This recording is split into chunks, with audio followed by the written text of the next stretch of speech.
Do you want to leave your assets to your family and loved ones? Well, the simple answer is don't do it. I know you're probably thinking I'm crazy right now, but just listen and you'll understand why.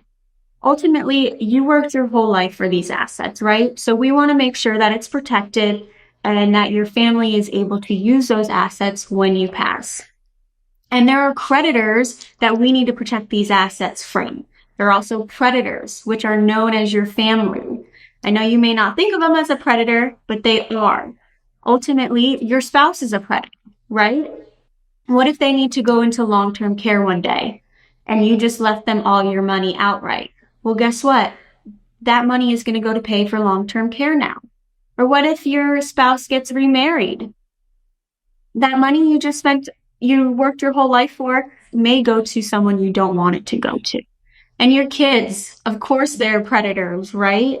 Ultimately, you have spendthrift kids. You have children that may have been through bankruptcy or children who have addiction issues, right? We don't want to leave them a whole chunk of money, allowing them to do God knows what with it. We want to make sure it's protected for them. We want to make sure that they can still use it, but it is not up for grabs for their creditors.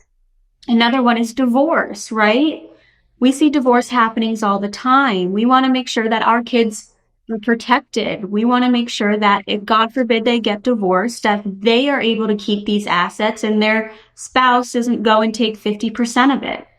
There are ways to ensure this does not happen, and that is through a trust. Ultimately, what we suggest is rather than leaving assets outright to your children, to your spouse, to your beneficiaries, we suggest that it is kept in trust. This is known as a separate share trust. Your beneficiaries basically get a separate share trust where the money is held in trust for their benefit. They can access that money when they need, use it when they need, but it is protected from predators and creditors, which is huge.